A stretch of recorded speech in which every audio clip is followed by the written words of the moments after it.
Assalamualaikum warahmatullahi wabarakatuh.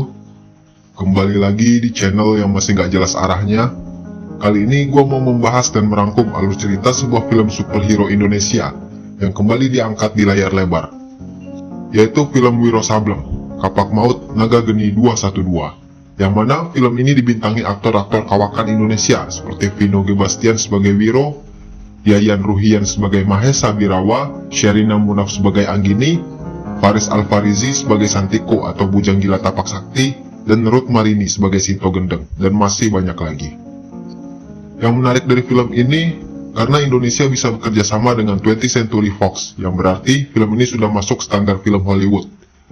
Seperti apa rangkumannya? Tapi sebelumnya gue ingetin lagi ke kalian, kalau video ini mengandung spoiler. Jadi, yang belum nonton silahkan ditonton dulu ya.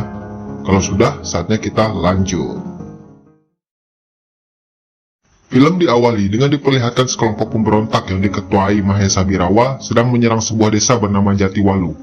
Kemudian Mahesa Birawa sampai di sebuah rumah milik Rana Walang atau yang biasa dipanggil Raden, dan terjadilah pertempuran antara mereka. Anak Rana Walang bernama Wiro dan istrinya yang bernama Suci bersembunyi di rumah.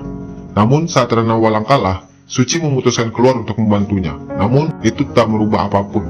Justru Rana Walang dan Suci malah tewas dibunuh Mahesa Birawa. Wiro yang bersembunyi di rumah akhirnya ketahuan dan ditangkap. Kemudian rumah mereka dibakar, dan saat Wiro akan dilempar ke api, tiba-tiba ada seorang wanita tua yang menyelamatkan dia, dan dia adalah Sinto Gendeng. Singkat cerita, Wiro dilatih setiap hari oleh Sinto Gendeng di dalam hutan selama 17 tahun sampai dia dewasa. Semua jurus silat sudah diajarkan kepada Wiro, namun ada satu yang masih harus bisa didapatkan oleh Wiro, yaitu Kapak Maut Naga Geni 212. Yang mana kapak ini bisa dimiliki jika memiliki hati yang bersih dan suci, dan juga atas keinginan kapaknya itu sendiri. Jadi ceritanya ini lebih kurang seperti awan Clinton miliknya Goku ya, yang mana awannya sendiri yang akan memilih siapa yang bisa menaikinya. Oke, lanjut ke cerita. Wiro memimpikan masa-masa kelam saat dia kecil, dan saat dia terbangun, dia melihat di dada dan telapak tangannya ada goresan menyerupai angka 212.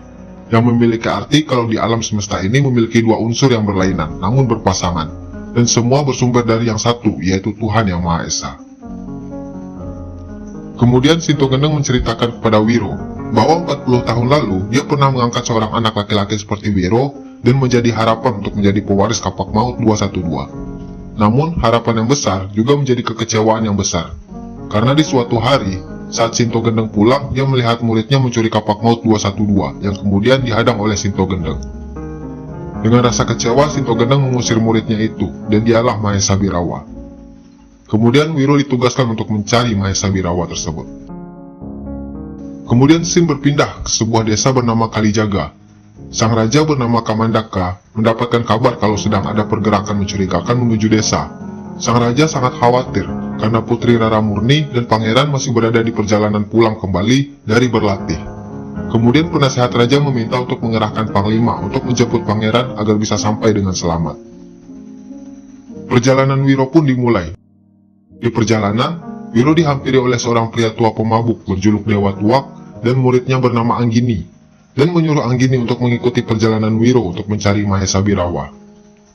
Kemudian, Wiro sampai di sebuah warung makan, dan tak lama anak buah Mahesa Birawa bernama Kalimunding juga datang ke warung tersebut.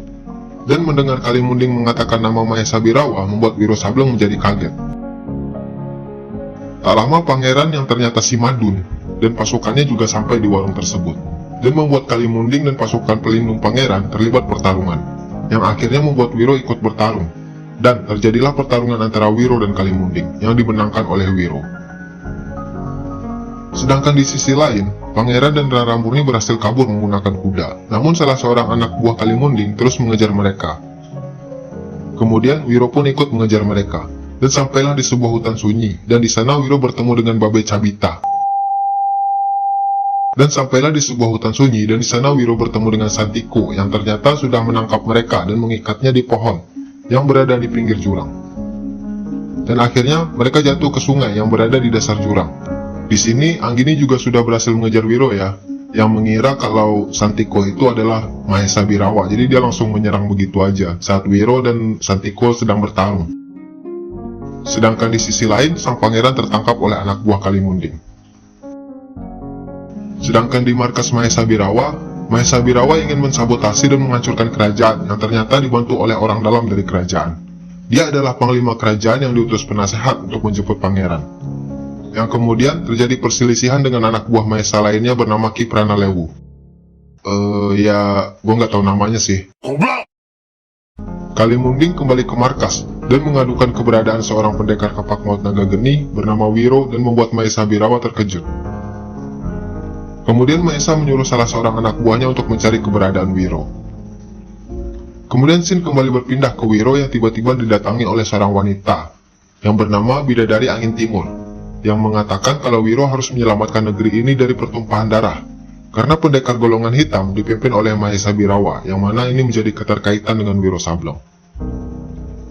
Akhirnya mereka kembali berkumpul dan melanjutkan perjalanan. Dan akhirnya mereka bertemu dengan pangeran yang menjadi sandera untuk tebusan kepada raja.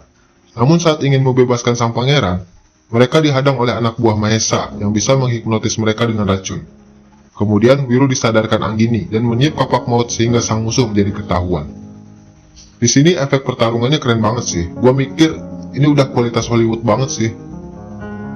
Kemudian Wiro dan teman-temannya berhasil mengalahkan anak buah Mahesa dan berhasil menyelamatkan pangeran. Kemudian mereka melanjutkan perjalanan dan saat sampai di Jatiwalu, mereka melihat desa sudah hangus dan rata dengan tanah. Kemudian di kerajaan, sang raja pergi menemui Mahesa Birawa dengan kawalan penuh sambil membawa emas untuk tebusan sang pangeran. Namun ternyata pangeran tidak berada di sana. Justru panglima kerajaan yang berkhianat yang berada di sana, dan itu membuat sang raja marah, dan akhirnya terjadi pertempuran antara pasukan kerajaan dan anak buah dari Mahesa Birawa. Tak lama kemudian Wiro Sableng dan teman-temannya juga sampai di sana, dan langsung dihadang oleh Birawa sendiri. Dan terjadilah pertarungan sengit antara Wiro dan Birawa. Namun, tim Wiro dan pasukan kerajaan mengalami kekalahan. Putri Rara Murni pun tewas saat ingin menyelamatkan Anggini, yang akhirnya membuat mereka harus mundur dari pertempuran. Dan Wiro pun sekarat karena racun dari pukulan Mahesa Birawa. Di saat raja tidak berada di tempat, sang penasehat pun ternyata juga berkhianat dan mencoba melengsarkan kekuasaan raja dengan menangkap permaisuri. Akhirnya, kerajaan pun dapat dikuasai oleh Mahesa Birawa dan tahta kerajaan menjadi milik penasehat raja yang berkhianat, yang mana dia adalah adik dari sang raja Kamandaka itu sendiri. Setelah merasa baikan, Wiro dan tim bersama raja dan pasukannya yang selamat mulai memikirkan taktik untuk menerobos dan menyerang balik kerajaan yang sudah dikuasai Mahesa Birawa dan pasukannya saat merayakan pesta kemenangan mereka. Anggini berperan sebagai orang yang menaklukkan para pasukan yang berjaga di gerbang, sedangkan Wiro dan Santiko menyamar menjadi penari topeng yang akan menghibur sang raja, dan pasukan yang lain menghabisi sisanya agar mereka bisa menuju ke singgasana. Namun Wiro dan Santiko akhirnya ketahuan, yang akhirnya mereka harus kabur dari pasukan Mahesa Birawa yang jumlahnya lebih banyak.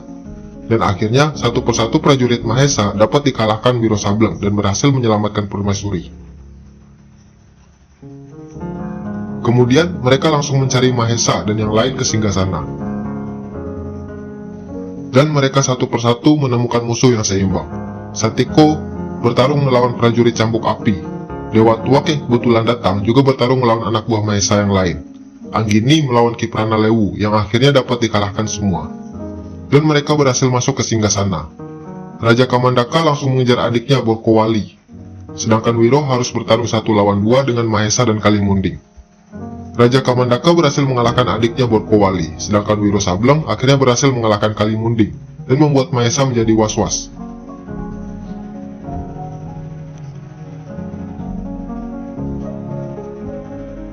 Dan akhirnya pertarungan sengit antara Wiro dan Mahesa Birawa terjadi. Pada awalnya, berkali-kali Wiro dengan mudah dapat dikalahkan Mahesa. Namun saat Mahesa ingin mengakhiri pertarungan dengan pukulan mautnya, kapak naga geni menyelamatkan Wiro. Kemudian, Wiro menggunakan jurus seruling sakti dari kapak untuk mengalahkan Mahesa. Coba kita dengar dulu seperti apa sih.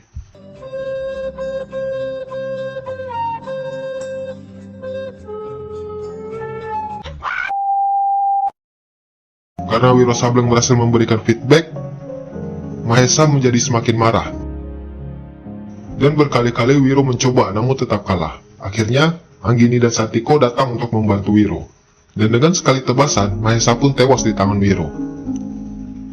Dan akhirnya, Wiro, Anggini, dan Santiko melanjutkan perjalanan mereka, dan di tengah jalan mereka pun berpisah untuk melanjutkan misi mereka masing-masing. Dan film pun selesai. Oke, itulah rangkuman alur cerita film Wiro Sableng yang tayang di tahun 2018 lalu. Bagaimana menurut kalian? Kalau menurut gua, film-film Indonesia udah bisa diakui dunia kalau dilihat dari segi cerita, visual, dan efek nih. Oh ya, di akhir film ada sedikit kredit yang menceritakan kalau Mahesa Birawa ternyata masih hidup dan menyuruh muridnya untuk menguasai kitab wasiat iblis. Dan apakah Wiro Sableng akan mendapatkan sequel? Kita nantikan saja gimana ke depannya.